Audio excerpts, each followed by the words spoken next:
Good afternoon, friends. Today we are going to discuss the photosynthesis, its light reaction in very detail, that how this light reaction is important for the photosynthesis to accomplish. That means in the last video we have seen that the light reaction basically provides the chemical energy so that the sugars can be synthesized from the dark reaction, the so-called dark reaction. Though we know very well that the dark reaction is not really the dark reaction because its enzymes are light dependent. So in a length detail we are going to consider the so-called light reaction, in which we have already discussed the Z scheme. That Z scheme would be discussed in very detail for the sake of electron transport, which is of two types, non-cyclic and the cyclic electron transport. The non-cyclic electron flow actually creates the Z scheme, although the cyclic one doesn't create the Z scheme. Now, what kind of herbicides are there which inhibits this light reaction, and at which place they are creating any kind of inhibition? So all these things would be discussed, how the ATP is synthesized, and what is photophosphorylation, what is PMF, that is the so-called proton motif. All these things we will discuss in this particular slides. So we are going to start with the non-cyclic electron transport. What happens? We know very well that there are two photosystems, and in these photosystems there are reaction centers. For example, for the photosystem second, there is the reaction center P680, which is a reaction center chlorophyll molecule. What is the meaning of the reaction center? That all the pigment molecules would capture the light and ultimately funnel that energy into this P680, that means into the reaction center, and because of that energy the electron of this P680 would be excited, and that would be donated to the electron acceptor, and there would be a chain of electron acceptor, and finally all those electrons would be channelized for the synthesis of NADPH. That is the meaning of this electron transport chain. Whatever happened with this P680, that also happens with the P700, which is the reaction center of photosystem first. So what happens in a simple language, we can say, in the very first step, light excite the electron from P680 as well as from P700, and these excited electrons would be donated to pheophytene and A0, that is a kind of chlorophyll. Okay, now there is a lack of one electron and there is a lack of one electron here. That means P680 as well as P700 both are get oxidized. They are not saturated with electron, they are a single electron demanding. Now what happens? One electron would be channelized from the water oxidation to P680, and then it would be funneled into a Z alphabet kind of situation like that. So one electron, due to the water oxidation, is funneled to protein D1 tyrosine, that is the YZ, then to the P680. So its electron would be saturated now. Whatever the electron has already given to that pheophytene, that would be further channelized into quinine and plastoquinones and quinols, then finally to cytochrome B6F complex, in which many are the iron sulfur risky proteins. From this complex, the electron is taken by plastocyanin and that plastocyanin, reduced plastocyanin, then move within the thylakoid membrane. That means it's a movable protein within the thylakoid membrane and get attached to the oxidized P700. So the electron is finally given to P700. Now the electron that has already given to the A0, that is a kind of chlorophyll, is then channelized to quinone A1, then a series of iron sulfur proteins, then to the ferredoxin. From the ferredoxin, electron is given to NADPH through FNR, that is the ferredoxin-NADP reductase enzyme. So this is how the NADPH is synthesized. Now we need to understand that one. Again, you can consider that photon absorption by P680 and P700, both are get transferred, and P680, the electron from P680 is given to the photophosphorylation. That means P680 is oxidized and it is re-reduced by the YZ that has received electron from outer oxidation. Now this photophosphorylation gives electron to plastoquinones, then cytochrome B6F, and finally electron comes through plastocyanin to the oxidized P700. And similarly, the electron that has been excited from the P700 to the A0 is finally given to the ferredoxin, and that is to be utilized for the synthesis of NADPH. So that was the overview that we have considered. Now in a different kind of diagram, we will see the different story. While the electron is given from water to the synthesis of NADPH, what happens? Electron has to move from the different kind of complexes. That is the photosystem second, cytochrome B6F, plastoquinones, plastocyanins, and photosystem first.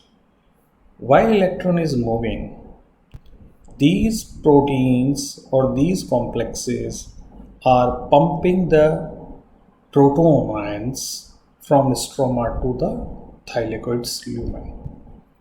For example, from the photosystem second, due to the water oxidation, oxygen as well as protons are liberated towards the lumen side. Similarly, due to this quinone-plastoquinone cycle, cytochrome B6F liberates proton towards the lumen. So the lumen proton concentration is getting high, while at the stromal side, because the NADPH synthesis requires the proton along with this NADP plus an electron, the stromal pH is getting low. That means the free protons numbers are being reduced while lumen side proton numbers are increased. So there would be a creation of electrochemical potential gradient. This gradient is utilized for the synthesis of ATP through a protein complex called ATP synthase. The protons move back to the stroma. Downhill movement this is actually, and this cause the rotation in this particular protein called ATP synthase, and that generates the energy for the phosphorylation of ADP or for the synthesis of ATP. So this is the way how the ATP is being synthesized, and such kind of procedure is called phosphorylation, photophosphorylation, because ultimately it is the light which is considered responsible for the synthesis of ATP. That's why it is called photophosphorylation. So what happens? In this diagram, you can easily see that these protons are higher in one side of membrane and lower in one side of membrane, and this is actually creating a kind of force which drive the ATP synthesis. Such force is called proton motive force. So here we can see whatever we have discussed earlier. For the sake of revision, the transfer of electrons and the protons in the thylakoid membrane carried out by 4 protein complex. Photosystem second, then for the synthesis of NADPH consumed from the stromal site, then protons are channelized towards the lumen by cytochrome B6F, and photosystem first. So that already we have discussed in that diagram. Now we are going to consider the cyclic electron flow. By this photophosphorylation mechanism, or you can say generation of PMF, we have completed our discussion of non-cyclic electron flow, and now we are moving to the next one, cyclic electron flow. What happens in the cyclic electron flow? It involves only single photosystem, that is photosystem first. The electron excited from this P700 is ultimately given to the P700 by means of this series of proteins or proteins involved. What happens here, the excited electron is not given to the synthesis of NADPH, rather than from the ferredoxin it is again channelized to the cytochrome B6F. So this situation just create the PMF, and that is to be utilized for the synthesis of ATP. Less energy is synthesized here, high energy is not synthesized, no NADP is being synthesized. So it actually happens under a certain specific condition, and such kind of energy is basically utilized or getting important for the C4 plants, where the organic acid C4 and the C3 has to move among the mesophyll and the bundle sheet, which requires extra energy. So the importance of the cyclic electron flow is basically considered for the C4 plants, that we will see later on. Next, photophosphorylation.